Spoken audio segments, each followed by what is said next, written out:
cryptic note found on Thanksgiving morning shattered Montana's frosty calm. Eldrick, 65, a retired teacher, stood stunned, the scent of roasted turkey thick in the air. His son Thane's hidden truth sparked accusations, tearing at family bonds. Leora's cruel words, "You're a pathetic old man," stung, but forgiveness could heal. Will this secret destroy them, or mend their hearts? Unlike betrayal tales, this emotional family story seeks empathy.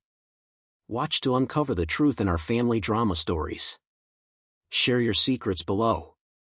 The fog clings to Camden, Maine, like a whispered secret, draping the harbor in a silvery shroud.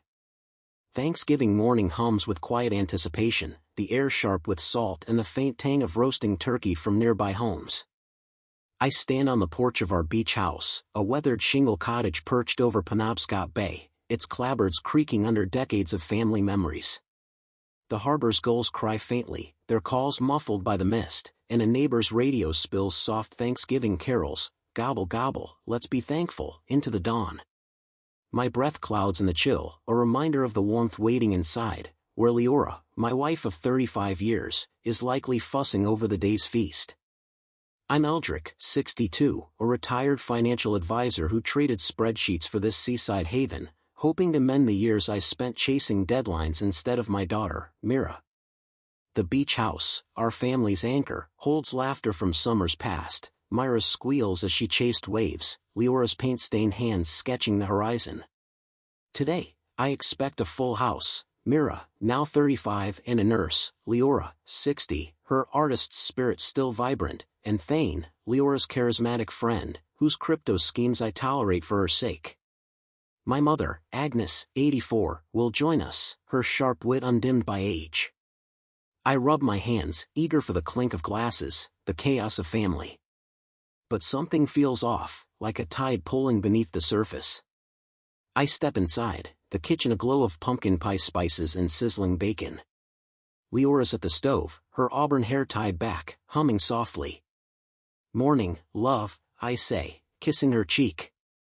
She smiles, but it's tight, her eyes darting to her phone on the counter. "Everything okay?" I ask, pouring coffee. "Just checking the turkey," she says, too quick, grabbing the phone and slipping it into her apron. My chest tightens, Leora's never been one for secrets. I sip my coffee, the bitterness mirroring my unease. The living room buzzes with football pregame chatter on TV, the Patriots anthem blaring. Agnes sits in her armchair, squinting at a tablet, muttering, "Blasted thing won't zoom." I chuckle, offering to help, but my eyes catch Leora's phone, now on the coffee table, screen lit with a new message. Curiosity, or maybe instinct, pulls me closer. I glance at Leora, she's in the kitchen, stirring gravy. My fingers hover, then tap the screen. The text, from an unknown number, reads, "Don't tell Eldrick yet." My pulse spikes, coffee mug trembling in my hand. Who's this? Why hide from me? "Eldrick, you seen my phone?" Leora calls, her voice sharp. I freeze, heart thudding, and slide the phone back. "Right here," I say, forcing a grin as she strides in, snatching it. "You okay, Leora?" I ask, searching her hazel eyes. "Fine," she snaps, softer than usual, then adds, "just stressed about dinner." Her fingers clutch the phone like a lifeline, and she retreats to the kitchen. I stand, rooted, the carols now grating, let's be thankful, oh so glad. Thankful? For what, secrets? I wander to the porch, the fog thicker, swallowing the harbor's fishing boats. My mind churns. Leora's been distant lately, her laughter rarer, her nights spent whispering on calls she claims are about art shows. Thane's been around more, his slick talk of crypto ventures, ICO this, IDO that, filling our dinners. Could he be behind this? Or is it Mira, who's been oddly quiet, her visits sparse? I think of Agnes, her memories slipping, her stories looping. Could this text be about her, something they're shielding me from? The thought stings, family shouldn't hide truths, not after all we've weathered. I lean against the railing, the wood cold under my palms. Trust is the glue of family, but it's fragile, like the ice crusting the bay's edge. I built my career on numbers, predictable and safe, but family? It's a gamble, one I've lost too often, missing Myra's school plays, Leora's gallery openings. This beach house was my promise to do better, to be present. If Leora's keeping secrets, what else have I missed? The carols fade, replaced by the harbor's low moan, echoing my doubt. I need answers, but how do I ask without breaking the fragile peace of this day? Inside, I hear Myra's voice, fresh from the hospital, greeting Agnes. "Dad, you out there?" she calls. I turn, catching her silhouette in the doorway, her nurse's scrubs swapped for a sweater. Her eyes, so like Leora's, flicker with something, worry? Guilt? She checks her phone, fingers swift, then tucks it away. My stomach knots. Could Mira be part of this? I step toward her, words forming, "What's going on?" But Agnes's laugh cuts through, her tablet now showing a turkey meme. "Look at this nonsense," she cackles, and Mira joins in, the tension easing, but not for me. I sit by the fire, the text burning in my mind. "Don't tell Eldrick yet." It's a splinter, small but sharp, threatening the family I've fought to hold. Caregiving weighs on us all, Leora's late-night calls about her mother, Myra's long shifts, Agnes's fading clarity. Maybe this secret's tied to that, a burden they think I can't handle. But family bonds thrive on honesty, not shadows. I resolve to ask Leora tonight, gently, to keep this Thanksgiving from unraveling.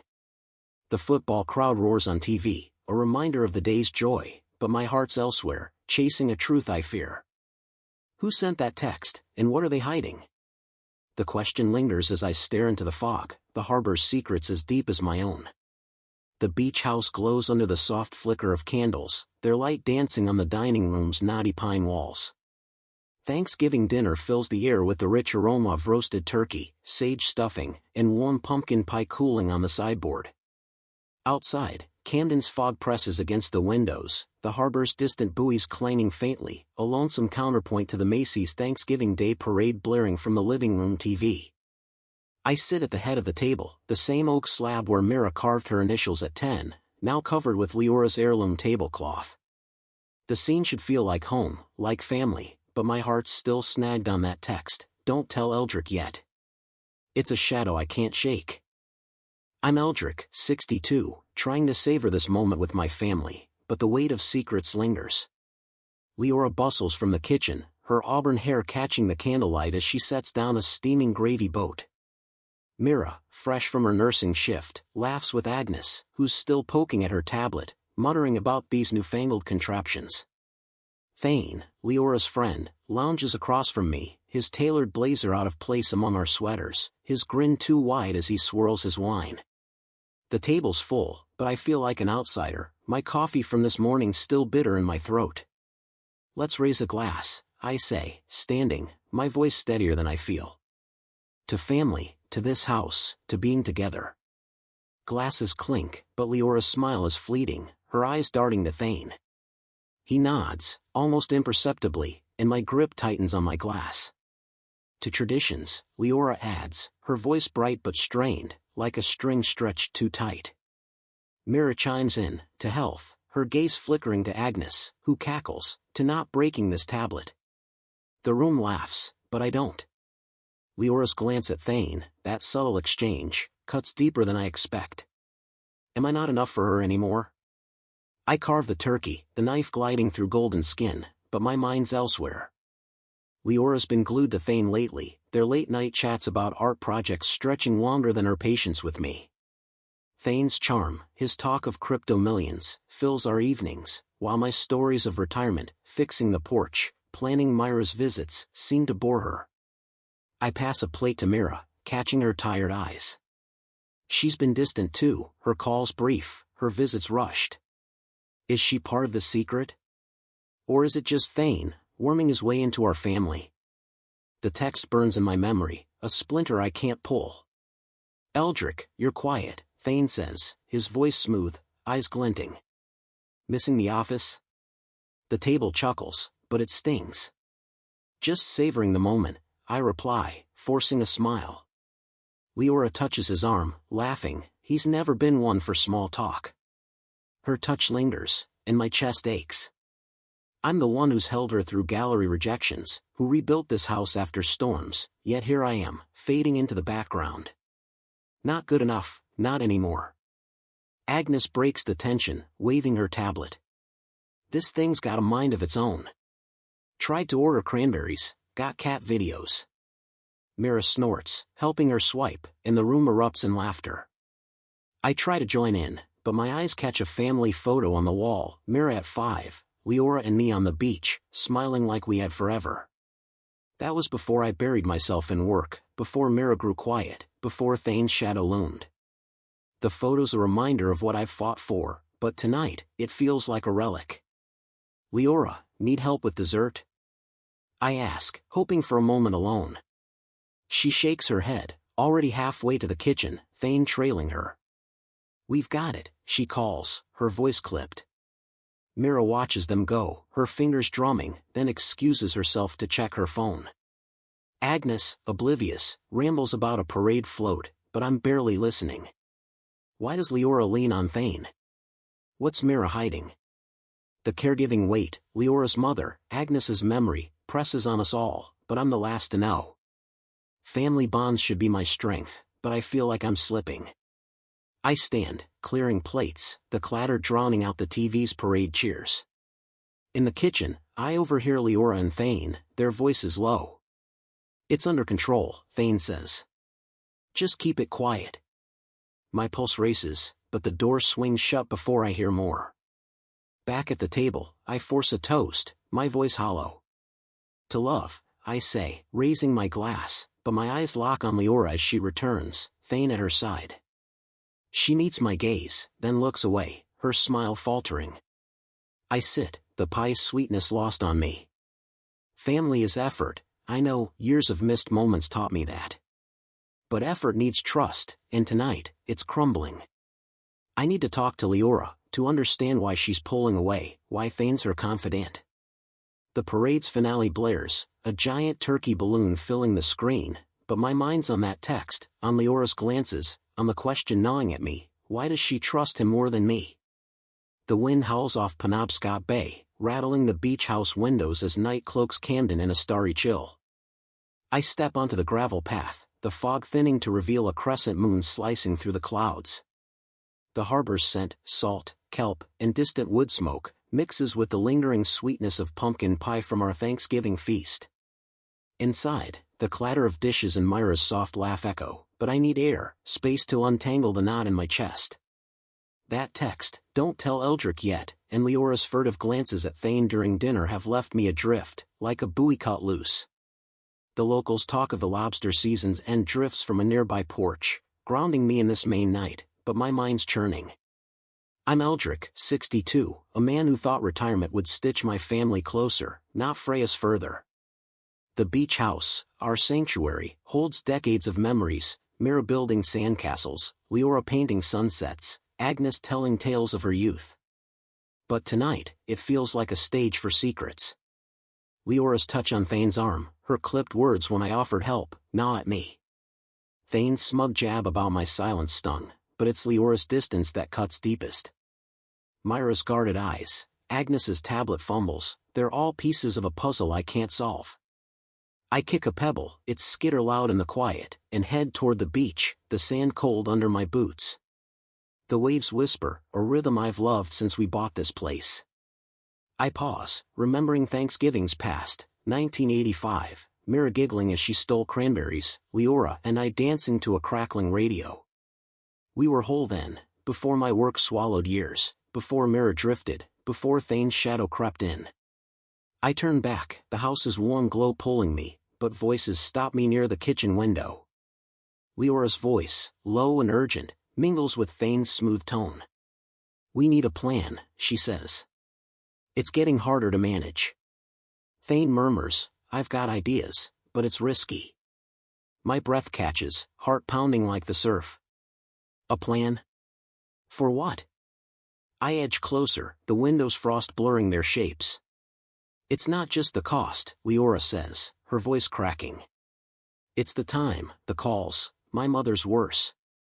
Caregiving stress, I know it's been heavy, Leora's late nights coordinating her mother's care, Myra's exhaustion from hospital shifts, Agnes's fading memory. But why hide this from me? Thane's voice cuts in, crypto could cover it, Leora. Big returns, fast. His pitch is slick, like his talk of ICOs and IDOs, and my fists clench. Is he preying on her worry, or is this the secret they're keeping?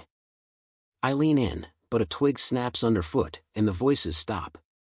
The curtain twitches, and I duck, pulse racing, retreating to the path. My mind spins. Leora's never mentioned crypto, never trusted Thane's schemes. Is she desperate, or is something else at play? I head inside, the living room's warmth a stark contrast to the cold knot in my gut. Myra's stacking plates, her sweater sleeves rolled up, while Agnes dozes by the fire, her tablet dark. The TV hums with post-parade analysis, football scores scrolling. Need a hand, Mira? I ask, my voice rough. I'm good, Dad, she says, her smile brief, eyes dodging mine. She glances toward the kitchen, where Leora and Thane emerge, Leora's face pale. Eldrick, you're back, she says, too bright. Just grabbing coffee. Thane smirks, leaning against the counter, and I can't hold back. Leora, what's going on? I ask, stepping closer. You and Thane seem busy. Her eyes widen, then narrow. It's nothing, Eldrick. Just dinner stress. Her tone sharp, a wall I can't breach. Stress? I press, voice low. Or something you're not telling me? Mira freezes, plate in hand, and Thane raises an eyebrow, unfazed. Leora's jaw tightens. Not now, she hisses, brushing past me to the dining room. Thane follows, his chuckle grating, leaving me with Mira, who avoids my gaze. Dad, let it go, she mutters, heading upstairs. I stand, the fire's crackle mocking my frustration. Why won't Leora talk? What's this plan? I sink into a chair, the family photo on the wall staring back, Myra's gap-toothed grin, Leora's radiant smile, my arm around them. Honesty kept us strong then, through lean years, through storms. But now, it's slipping, and I'm the last to know. I think of Leora's mother, her dementia worsening, the calls Leora hides. Is that the secret, or is Thane's crypto talk a cover for something worse? The harbor's moan seeps through the walls, echoing my hurt. I need to confront Leora, but not tonight, not with the house full and my heart raw. Agnes stirs, mumbling about lobster traps, and I force a smile, covering her with a blanket. The TV drones, locals outside chatting about winter's approach. Honesty's the only way forward, I know, my years of silence cost me Myra's trust, Leora's patience. I'll ask Leora tomorrow, demand the truth, but for now, I'm left with questions, the wind carrying my unease. What's Leora hiding, and why am I the last to know? The wind lashes Camden's beach house, a restless howl that mirrors the storm brewing in my chest. Thanksgiving night cloaks the porch in shadow, the fog now a swirling dance under the glow of neighbors' lanterns, their soft light flickering like distant stars. Inside, the dining room hums with the clink of wine glasses and Myra's murmured chatter, but out here, the air bites, sharp with salt and the promise of snow. The harbor's waves crash, a relentless pulse, and the faint scent of lobster traps stacked for winter lingers, grounding me in this Maine night. I lean against the porch railing, its wood slick with mist, replaying Leora's words from the kitchen, we need a plan. That text, don't tell Eldrick yet, and Thane's slick crypto talk have coiled tight around my heart, squeezing out trust. I'm Eldrick, 62, a man who thought this beach house would hold us together, not become a battleground. Leora's glances at Thane during dinner, her hand on his arm, burn like salt in a wound. I overheard her with him, plotting something, caregiving costs, her mother's decline, or Thane's schemes. Myra's dodge, Agnes's tablet fumbles, they're all threads in a knot I can't untie. I grip the railing, my knuckles white, the cold seeping through my sweater. Family's supposed to share burdens, not hide them, but I'm on the outside, staring into a house that feels less like home. The screen door creaks, and Leora steps out, her auburn hair loose, her apron gone. She hugs her cardigan tight, eyes scanning the dark. "Eldrick, it's freezing," she says, her voice soft but edged. "Come inside." I don't move, the waves roar filling the silence. "We need to talk, Leora," I say, my voice low, steady despite the fire in my gut. She sighs, stepping closer, the porch boards groaning.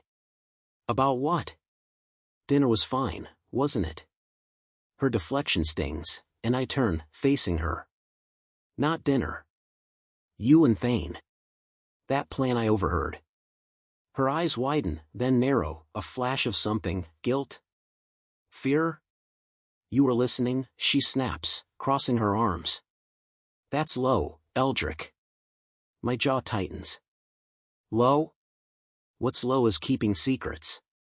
That text this morning, "Don't tell Eldrick." Now you're scheming with Thane? What's going on? My voice rises, the wind swallowing it, but she flinches, her face paling. "It's not what you think," she says, quieter now, her gaze darting to the house. "You don't understand." "Then make me understand." I step closer, my breath clouding between us. "Thane's got you wrapped around his finger, crypto nonsense, late night talks. Is he why you're shutting me out?" Her lips part, shocked, and for a moment, I see the Leora I married, vulnerable, paint-smudged, open. But then her eyes harden. "You're wrong about Thane," she says, voice trembling. "He's helping, unlike you, always stuck in your head, missing what's right in front of you." The words cut, sharp as the wind, and I stagger back, anger flaring. "Helping? By turning you against me?" I snap, pointing toward the house. "I heard him, Leora, risky ideas, keep it quiet." "What's he dragging you into?" She shakes her head, tears glinting. "It's not about Thane. It's complicated. My mother, the costs." She stops, biting her lip, and I seize it. "Your mother? Then why hide it?" "I'm your husband." My shout echoes, and the dining room chatter quiets, a curtain twitching inside. Leora's face crumples, but she straightens, defiant. "Because you'd make it about you, Eldrick. Like always." She turns, storming back inside, the door slamming like a gunshot. I stand frozen, the lantern's glow blurring through my shock. Her words echo, "like always," and I see the family photo inside, its frame wobbling from the slam, nearly falling. That picture, us laughing on the beach, mocks me now. I've fought for this family, rebuilt this house, yet Leora's accusation stings true. Have I been blind, lost in my own regrets? Caregiving's weight, her mother's dementia, Agnes's needs, presses on her, but she won't let me share it. Is Thane her refuge, or something worse? I sink onto the porch steps, the cold seeping through my jeans. Compassion, I know, should guide me. Leora's exhausted, her eyes shadowed at dinner. But anger burns hotter, fueled by Thane's smirk, her secrecy. Inside, Myra's voice rises, then falls, and Agnes's laugh cuts through, oblivious. The TV drones, locals outside chatting about Black Friday deals, but I'm stuck here, heart raw. I need answers, but Leora's wall is up, and I'm left pounding against it. Dialogues are only hope, but how, when she won't even look at me? The wind carries the harbor's moan, and I stare into the dark, the question clawing at me, why won't Leora explain? Family bonds endure through effort, a truth I've learned the hard way, and tonight, I cling to it like a lifeline. The dusk settles over Camden's harbor, painting the sky in bruised purples and golds, the kind of sunset Leora used to sketch with fevered strokes. I walk the waterfront, boots crunching on the gravel path, the air thick with salt and the faint diesel hum of fishing boats docking for the night. The beach house looms behind me, its windows glowing softly, a beacon after our stormy fight on the porch. Leora's words, "You'd make it about you, like always," still sting, but the harbor's gentle lap against the dock soothes my raw edges. Bells clang from distant buoys, a mournful song, and I breathe deep, catching the chatter of locals planning Black Friday sales at the general store. Thanksgiving's warmth feels distant, but I'm not ready to let it go. I'm Eldrick, 62, a man who's fumbled family more than I care to admit. Leora's accusation, her tears, and that slammed door replay in my mind, tangled with the cryptic text, "Don't tell Eldrick yet," and Thane's oily crypto pitch. I thought I knew my wife, her laugh, her stubborn streak, but her secrecy, her reliance on Thane, shakes me. Myra's dodge, Agnes's tablet woes, the weight of caregiving, Leora's mother, Agnes's memory, hover like the fog that cloaked this morning. I pause by a weathered bench, its plaque faded, and sit, the cold wood grounding me. The harbor's lights twinkle, mirroring the hope I'm desperate to find. I think of promises I made, summers here with Mira, winters with Leora by the fire. I broke too many, lost in work, leaving Leora to carry the load. Her exhaustion at dinner, her clipped words, point to more than Thane's schemes. Caregiving's a beast, she's been juggling her mother's dementia, doctor calls, bills piling up. I found a medical invoice on her desk last week, thousands owed, but when I asked, she brushed it off. Is that the plan, she whispered with Thane? I rub my temples, guilt creeping in. I should have pushed harder, seen her struggle, not just my own hurt.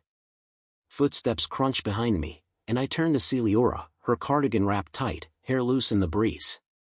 Her eyes, red-rimmed from our fight, meet mine, softer now. "Eldrick," she says, voice barely above the waves, "I didn't mean to hurt you." My anger flares, then fades, she looks small against the vast harbor, burdened. "Then why shut me out?" I ask, standing, my voice gentler than I feel. She steps closer, the bells ringing faintly. "It's not you," she says, hesitating.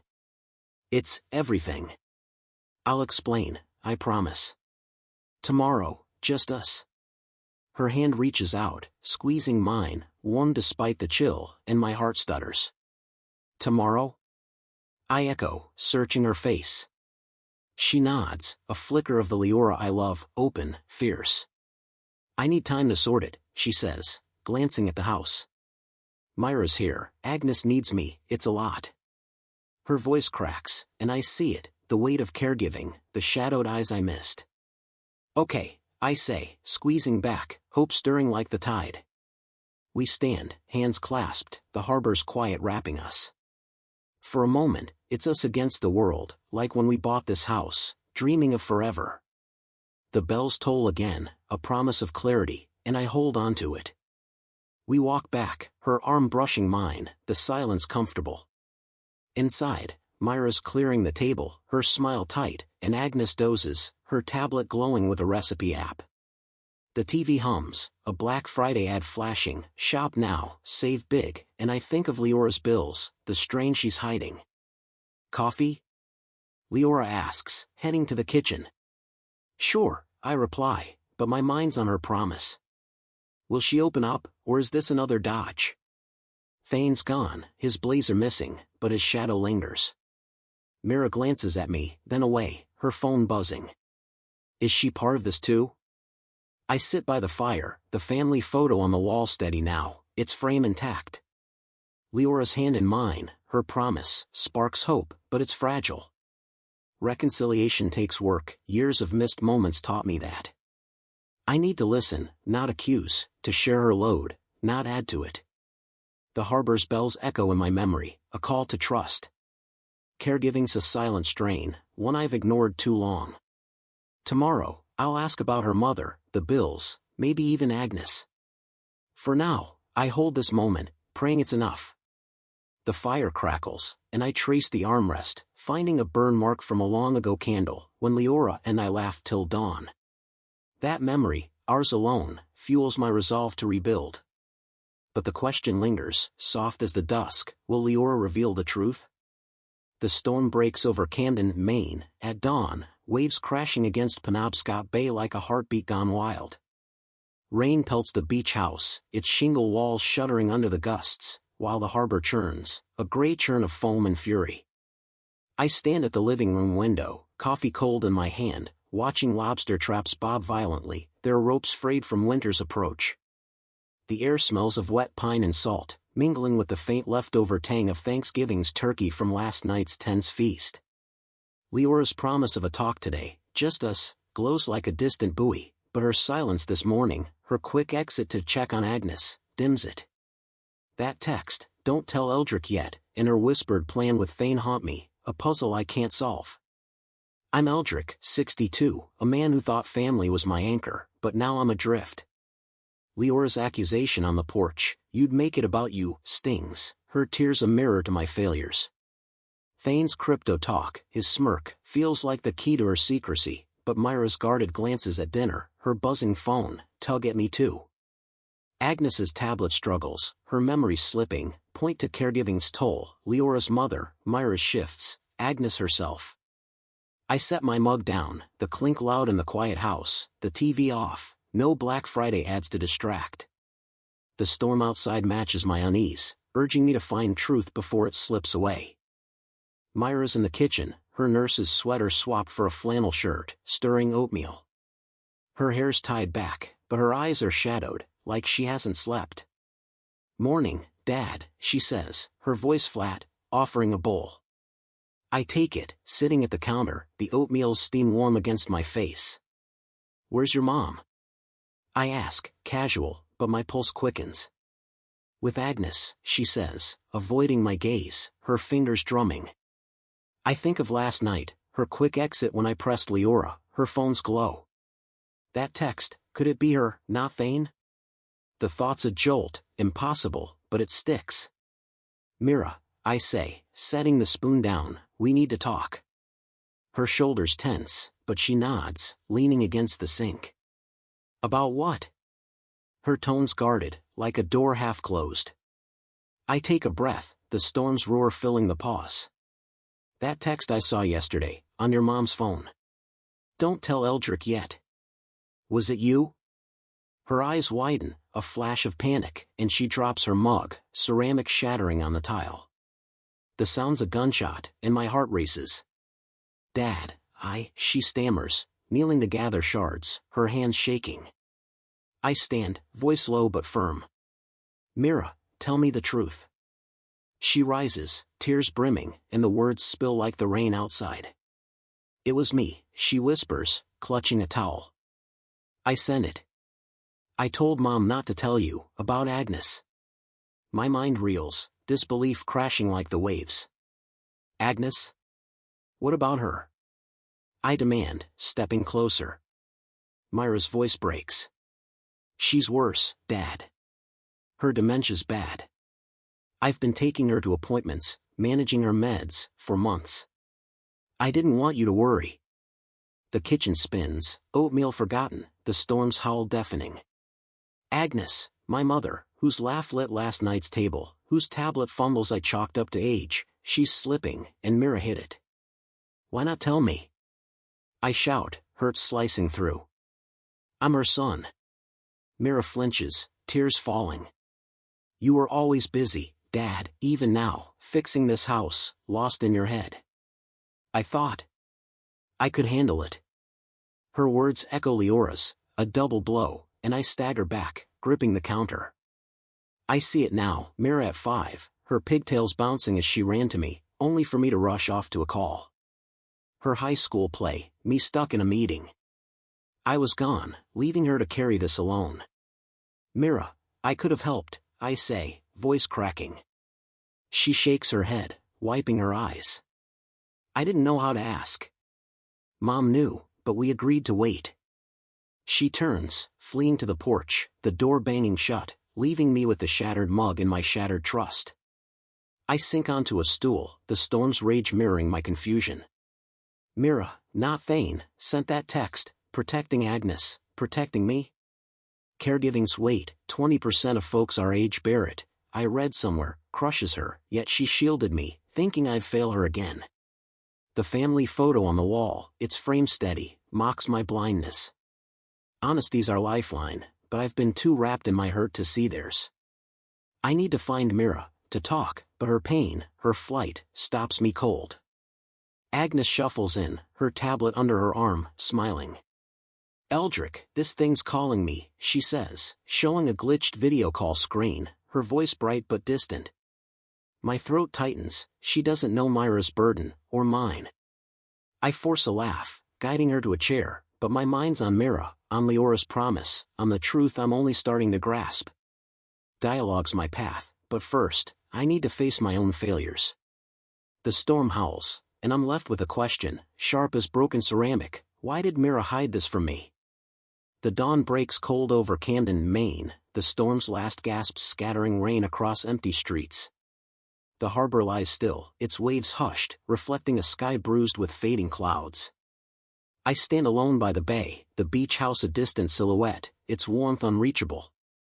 The air carries salt and the faint decay of kelp, mingling with the memory of yesterday's Thanksgiving feast, turkey, pie, now ashes in my mouth.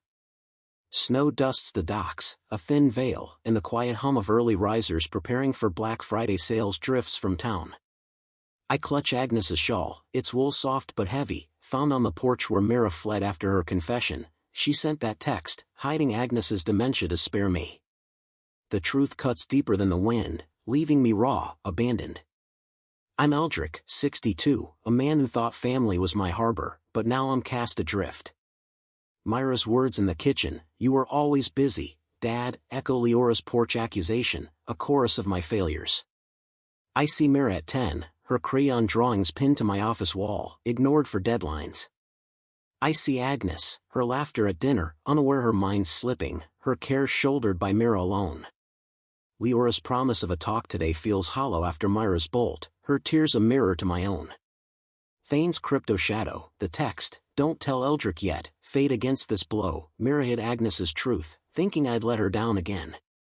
I wrap the shawl tighter, its scent of lavender piercing, and walk the shore, boots sinking in wet sand. The harbor's edge is littered with shells, broken by the storm, like my trust. I think of Black Friday, years ago, Mira and I racing through Camden shops, her giggle as we snagged a discounted kite, flying it till dusk. Those days are gone, replaced by her silence, her burden. Caregiving's a silent beast, 20% of folks over 55 carry it, I read, and Myra's been crushed, managing Agnes's appointments, meds, all while I fixed porch railings, blind to her strain. Leora knew, agreed to wait, but why? To protect me, or because I've failed them both? The family photo in the house, its smiling faces, mocks me. I'm the outsider, forgotten. My phone buzzes in my pocket, Myra's name on the screen. My heart lurches, and I answer, voice rough. "Mira, where are you?" Static crackles, then her voice, small, tear-choked. "Dad, I'm sorry," she says, "somewhere windy, maybe the pier." "I didn't mean to hurt you." I grip the phone, the shawl slipping. "Why, Mira? Why hide Agnes?" She sobs, the sound a knife. "Her dementia's bad, Dad. She forgets me, forgets you. I've been taking her to specialists, paying for tests, working extra shifts. I thought, you'd be too busy, like before." Her words land like stones, each one sinking me deeper. "I'm here now," I choke out, tears burning. "I could have helped." She's quiet, then whispers, "I was scared you'd leave again, like when I was a kid. Mom said wait, let you settle. But it got so heavy." The line crackles, her breath ragged. "I'm at the pier," she says. "I need air." The call drops, and I'm alone, the harbor's silence deafening. Abandoned, not just by Myra's secrecy, but by my own past, the years I chose work over her, over Agnes, over Leora. I sink to my knees, the sand cold, tears falling freely. The shawl pulls around me, Agnes has sent a ghost of her vibrancy. I see her at my wedding, dancing with Leora, her stories filling the night. Now she's fading, and I didn't know, left out like a stranger. Myra's fear, her belief I'd fail, mirrors my own. I've let them down, again and again. The 55-plus crowd knows this pain, the loneliness of being sidelined, of sacrifices unseen. I clutch a shell, its edge sharp, and feel her burden, her extra shifts, her silent strength. Empathy stirs, softening my hurt, but the sadness lingers, heavy as the snow. I stand, wiping my face, the pier a faint outline in the dawn. I need to find Mira, to hold her, to share this load. Resilience is all I have. Through storms, through regret, I've kept this family's roof over us. Leora's talk, Thane's schemes, can wait. I pocket the shell, a reminder of Myra's pain, and head back. The house's glow faint. Inside, Agnes sits by the fire, her tablet dark, humming a tune I don't know. "Morning, dear," she says, smiling, unaware of the weight she carries. My throat tightens, but I nod, stoking the fire. The TV flickers, a Black Friday ad muted, and I think of Mira, alone on the pier, carrying what I should have shared. Caregiving's a bond, not a secret, and I've failed to see it. Empathy pulls me toward her, but can I earn her trust? Resilience drives me, but the question cuts, raw as the dawn, can I forgive Mira for shutting me out? The midday sun filters through Camden's beach house, casting golden slants across the living room's worn pine floors. Outside, Penobscot Bay sparkles, the storm's fury a memory, leaving a crisp breeze that rattles the shutters. The air holds salt and the faint sweetness of leftover pumpkin pie, a reminder of Thanksgiving's fractured warmth 2 days ago. I sit in my armchair, the family photo on the wall, Leora, Mira, me, laughing on the beach, glowing in the light, its frame steady but its joy distant. The harbor hums with fishing boats, their horns echoing, while locals chatter about 1980s lobster festivals, when Camden's docks buzzed with life. My coffee's gone cold, my heart heavy with Myra's confession at dawn. She had Agnes's dementia, fearing I'd fail her, as I did before. I'm Eldrick, 62, a man whose regrets are as deep as the bay. Myra's call by the pier, her sobs over Agnes's care, specialists, extra shifts, cut me raw, her abandonment of me a mirror to my own. Leora's promised talk hasn't come, she's upstairs, tending Agnes, her silence louder than the storm. Thane's crypto shadow lingers, but Myra's truth overshadows it. I see Agnes at dinner, her tablet fumbles, her laugh, unaware she's slipping. Caregiving's weight, Myra's burden, Leora's secrecy, presses on us, and I've been blind, lost in my hurt. The photo pulls me back, to summers when Mira trusted me, before I traded her for work. I close my eyes, and the past rushes in, vivid as Camden's summer light. It's 2008, Myra's high school graduation, the town alive with lobster festival banners, the air thick with butter and sea. I'm in my office, 50 miles away, spreadsheets piled high, a client on the phone. Leora's call crackles through. "Eldrick, it's starting. Myra's looking for you." Her voice is tight, hopeful, but I glance at my desk, the deadline looming. "I'll make it," I say, but the client's demands stretch, hours bleeding away. The festival's music fades in my mind, replaced by the hum of my computer, the tick of my watch. I see Mira on the stage, her cap tilted, her smile bright but searching the crowd.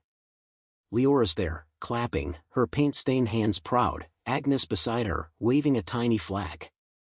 Myra's eyes scan, hopeful, then dim, she knows I'm not coming. I promised her a celebratory lobster roll, a walk by the harbor, but I'm stuck, my phone's silent now, Leora's calls unanswered. The ceremony ends, and Mira hugs her friends, her smile forced, the kind that hides hurt. Leora's face, when she sees me later, is stone. "She needed you, Eldrick." I mumble excuses, work, bills, but they're hollow, even to me. Back in the present, I open my eyes, the photo smiles accusing. That day, I chose work over Mira, planting the seed of her distrust. Her secrecy about Agnes, her fear I'd be too busy, grew from moments like that, graduations missed, recitals skipped, her drawings ignored. I stand, pacing, the floor creaking under my boots. The harbor's boats bob, their rhythm steady, but my guilt churns. Caregiving tied me to Agnes once, her bedtime stories, her wisdom, but I let work steal that too, leaving Mira to fill my place. Agnes shuffles in, her cardigan loose, humming a tune from her youth. "Eldrick, where's my book?" she asks, her eyes bright but unfocused.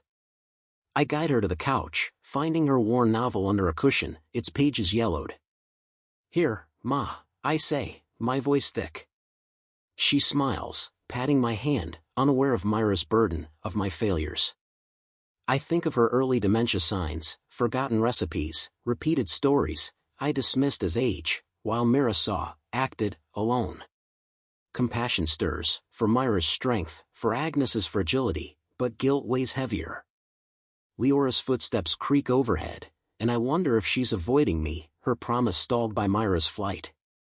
The TV's off, no Black Friday noise, just the harbor's call and my racing thoughts. I need to atone, to share Myra's load, but how? My absence shaped her silence, my work a wall between us. The photo's smiles, once genuine, urge me to rebuild, to be present. Compassion for my mistakes, mine, Myra's, Leora's, is my path, but the road's long, paved with regret. I sit by Agnes, her humming soft, and trace the photo's frame, its wood warm. The past taught me family's fragile, but I've got time to mend it, if I start now. The question lingers, sharp as the festival's memory, how will I atone for leaving Mira alone? The evening fire roars in the beach house parlor, its glow casting shadows across Camden's knotty pine walls. Outside, Penobscot Bay whispers under a starlit sky, the storm's chaos a fading echo, leaving a crisp chill that seeps through the windows.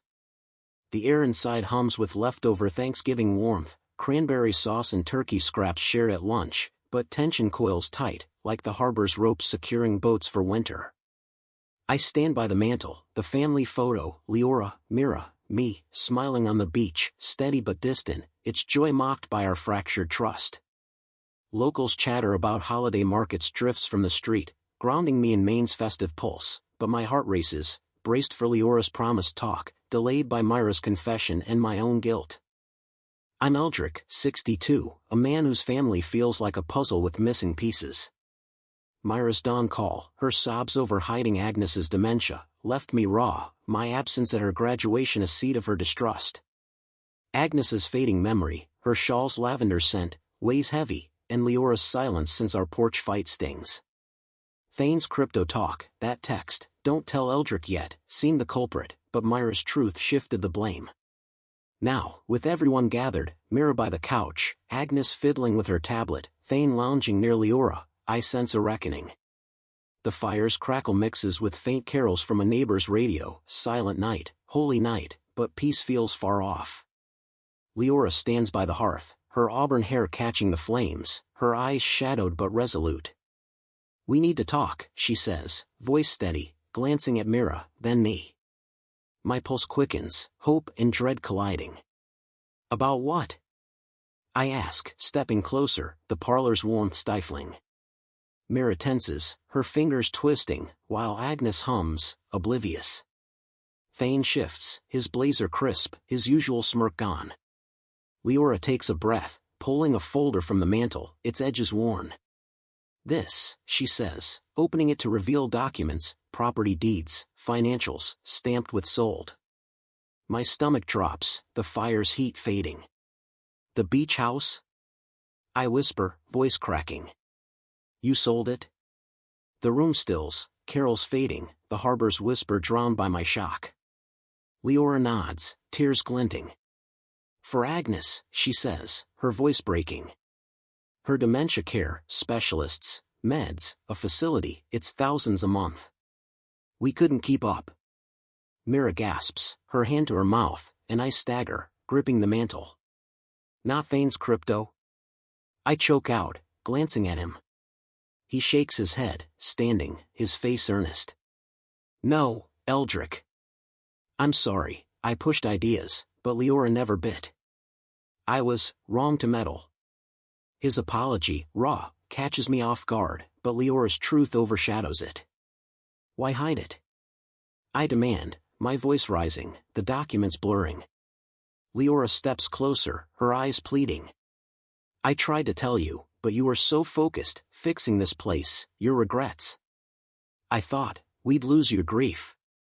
Her words echo Myra's fear, my past absence a wound they both carry. I see the folder's numbers, 6 figures, Agnes's care costs swallowing our savings, the beach house our only asset. Caregiving's toll, 20% of folks over 55 bear it, hits hard, Leora's shadowed eyes proof of her sacrifice. Mira knew, Leora adds, glancing at her. "She begged me to wait, to protect you." Mira nods, tears falling. "I'm sorry, Dad," she whispers, her voice small. I look at Agnes, her tablet now showing a recipe, smiling at nothing. She's slipping, and Leora sold our haven to save her, while I raged at Thane's shadow. Shock gives way to empathy, Leora's burden, her late-night calls, her exhaustion at dinner, all for Agnes, for us. I reach for the folder, my hand trembling, and see the sale date, weeks ago, before Thanksgiving. You carried this alone? I ask, voice thick. Leora nods, a sob escaping, and I pull her close, her tears soaking my shirt. Thane steps forward, head bowed. I misled you, Eldrick, talking big. I thought I could help, but I made it worse. His voice cracks, and I see him, not a schemer, but a man caught in his own hype. We're good, I say, nodding, forgiveness stirring, small but real. Mira joins us, her hand on Leora's shoulder, and the parlor feels fuller, despite the loss. The photo smiles, once mocking, now urge unity. Forgiveness heals, I know, Myra's secrecy, Leora's silence, my blindness, all wounds we can mend. Agnes laughs, waving her tablet. Look, I found pie, she says, showing a recipe video, her joy piercing the grief. I chuckle, tears falling, and guide her to the couch, the fire's warmth returning. The carols rise, all is calm, all is bright, and I hold Leora's hand, Myra's gaze steady. We've lost the house, but not each other. Caregiving's a shared load now, and I'll carry it, starting tonight. Dialogue brought us here, and it'll keep us whole. The harbor's quiet calls, and I wonder, will we unite as a family now? Justice rooted in truth isn't easy, but it heals. I've learned that through pain. Today, that truth pulls our fractured family into the sunlight of Camden Harbor Cafe. Outside, Penobscot Bay sparkles under a clear noon sky. Inside, the wooden floor groans under boots and laughter, the smell of chowder and salt clinging to the air. It's been 3 days since Thanksgiving. I sit at a corner table, the image of a happier time, me, Leora, Mira on the beach, fresh in my mind after last night's confession. I'm Eldrick, 62. My family stands at a crossroads. Leora, my wife, finally admitted she sold the beach house, not to cover our son Thane's crypto mess, but to care for Agnes, her ailing mother. Mira, our daughter, kept it secret, shielding me from pain because I'd missed too many moments in her life already. Thane, for once, apologized. Honest words crack the walls between us, but scars remain. Today, we sit in this cafe to lay everything bare. Across from me, Leora's hands cup her coffee, her eyes tired. Beside her, Mira fidgets. No more secrets, I say. Leora nods. I thought hiding the sale would protect us. I was wrong. Mira adds softly, I didn't trust you, Dad. I didn't think you'd show up. Her honesty cuts deep, but I nod. You're right. I wasn't there. As the cafe noise fades, I ask Leora, why wait? Her voice trembles. The costs. I didn't want you to see me fail. I reach for her hand, but Myra's voice interrupts, firm. You didn't fail. I did, for thinking I could do it alone. Her tears speak volumes. Then let's do this together, I say. Leora brings out a notebook, filled with figures. A care home in Portland. It's good, but expensive. Myra's been hunting for grants. I offer my savings, part-time work, anything to help. That's when Mary, a retired nurse at the next table, leans in. You folks need help? Others nod too, neighbors, strangers. Camden shows up. But Mira isn't done. You can't just step in now, she says. You were gone for so long.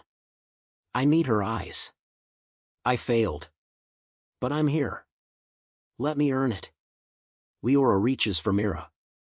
After a moment, Mira takes my hand. Small, shaky, but real. Coffee gets refilled. Phone numbers exchanged. And for the first time in years, we talk like a family. Truth, shared, not buried, begins to stitch us back together. The dawn mist swirls over Camden's harbor, a ghostly veil softening the edges of fishing boats tethered to the docks. Penobscot Bay lies calm, its surface a mirror for the pale sky, the storm's fury now a memory. I stand alone on the pier, the air sharp with salt and the faint oil of winter fishing boats, their nets stacked like promises of tomorrow. The beach house, a faint glow up the hill, feels both home and foreign after yesterday's cafe confrontation, where Leora, Mira, and I bared our truths. The family photo, Leora, Mira, me, smiling on the beach, burns in my mind, its hope fragile but real. Locals' voices, muffled by the mist, drift from early market stalls, their chatter of holiday wreaths grounding me in Maine's quiet pulse, but my heart churns, heavy with questions about my place in this mending family. I'm Eldrick, 62, a man who thought honesty would heal us, but now faces a harder truth. Leora's sacrifice, selling the beach house for Agnes's dementia care, shocked me into empathy, her burden shared in the cafe's warmth. Myra's secrecy, hiding Agnes's care, stemmed from my absence, her graduation a wound I left unhealed. The community's support, Mary's grant contact, the fisherman's nod, knit us tighter, but Myra's challenge lingers. How do we trust you? My work stole years, and though I vowed to prove myself, a deeper fault gnaws at me, one I've dodged too long. Caregiving's weight, 20% of those over 55 bear it, binds us, but my own sacrifices, unseen, demand reckoning. I clutch the family photo, pulled from the parlor wall, its frame cool in my hands. Myra's toddler smile, Leora's radiant grin, my arm around them, they trusted me once. I walk the pier, boots echoing, and the mist parts, revealing a bench where Mira and I sat years ago, her kite tangled in a festival's breeze. That day, she looked to me, certain I'd fix it, but I didn't, not then, not later. My mind drifts to the past, a flashback sharp as the harbor's chill. It's 1995, my office lit by a desk lamp, Myra's bedtime long past. The phone rings, Leora, her voice tight, Eldrick, Myra's waiting. Story time. I glance at my files, a promotion on the line. One more hour, I say, but hours stretch, calls pile up, and Mira falls asleep alone, her book unopened. I see her at 7, her drawings taped to my door, ignored for client meetings. I see Leora's tired eyes, her art shows unattended, my promises broken. Work was my sacrifice, I told myself, nights, weekends, for their future, for this house.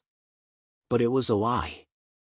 I chose ambition, not them, estranging Mira, pushing Leora to Thane's ear, leaving Agnes's early dementia signs, forgotten names, lost keys, to Myra's care. My unacknowledged sacrifice, those years of toil, built walls, not bridges, and Myra's distrust, her secrecy, grew from my absence, not Leora's silence.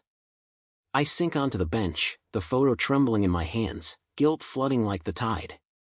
The 55-plus crowd knows this pain, sacrifices for family, unseen, unreturned, leaving you alone. I worked for them, but lost them, my effort a shadow to Myra's caregiving, Leora's sail. The mist clings, cold, and I see my fault clear, I wasn't there, not for Myra's kite, not for Agnes's decline. Self-forgiveness is my path, but it's raw, demanding I face my failures, not just theirs. I need to be present, to help Agnes, to earn Myra's trust, to hold Leora close. My phone buzzes, a text from Mira, back at the house. Can we talk? My heart lifts, but guilt anchors me. I pocket the photo, its weight a vow, and head back, the harbor's boats steady in the dawn. Inside, Agnes hums by the fire, her tablet dark, unaware of our struggle. Leora's in the kitchen, her smile tentative, and Mira waits, her eyes wary but open. Caregiving's a mirror, my overwork, their burdens, all sacrifices we must share. Self-focus, not blame, will heal us, but can I change? The mist lingers outside, and I hold the photo's memory, its smile's a call to try. The question cuts, sharp as the dawn, will I rebuild with Mira, or fail her again? The sun spills through Camden's beach house, bathing the living room in a golden glow that softens the worn pine floors. Penobscot Bay sparkles outside, its waves a gentle murmur, the harbor alive with fishing boats unloading their last winter catches. The air carries salt, pine, and the faint sweetness of coffee brewing in the kitchen, a new day's promise after Thanksgiving's turbulent truths. I stand by the repaired family photo, Leora, Mira, me, smiling on the beach, its frame now steady, its joy reclaimed.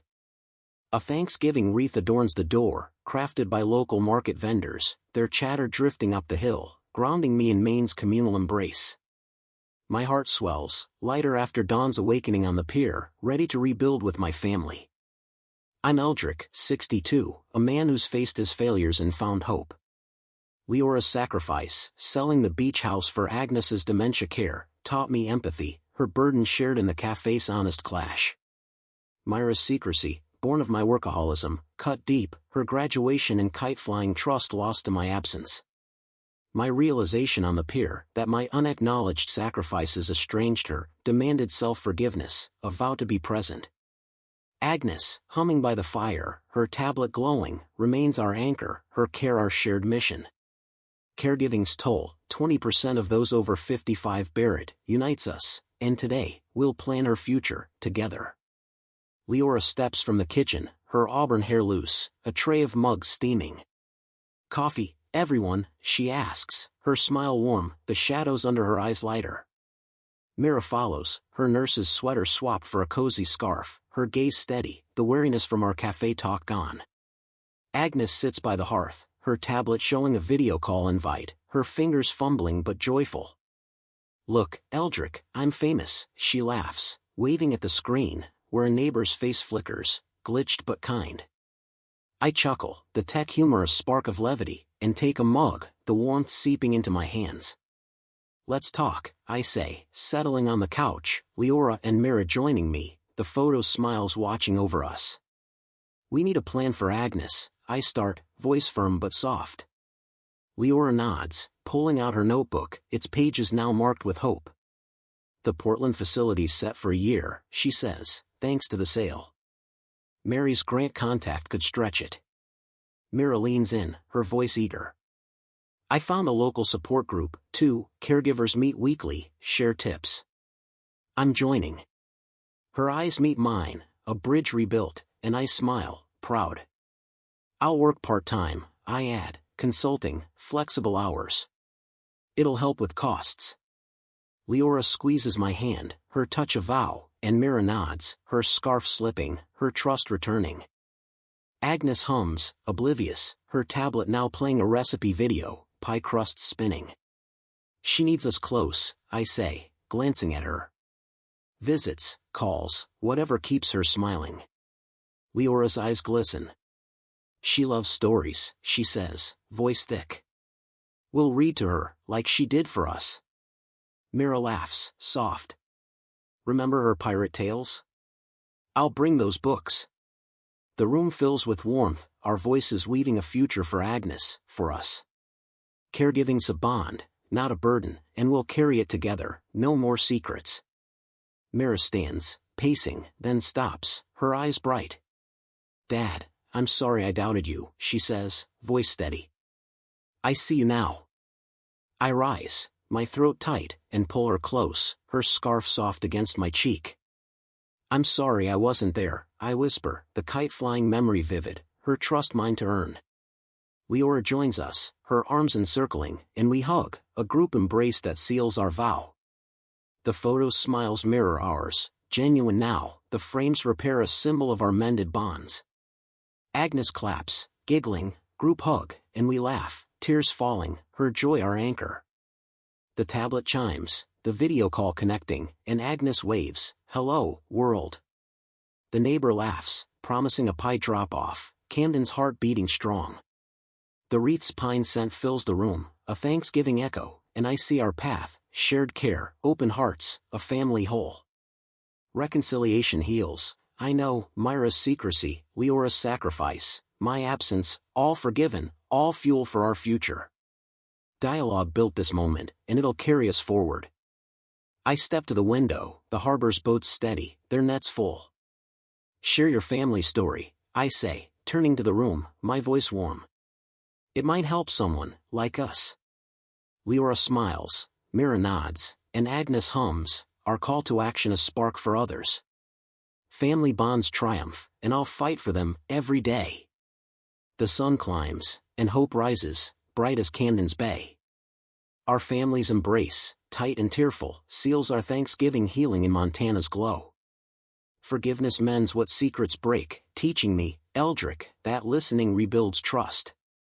Resilience carries us through pain, as compassion knits our bonds anew. Dialogue, honest and raw, is our bridge to reconciliation, a truth as universal as caregiving's weight. Love finds a way, always. Share your family story below, it might light someone's path.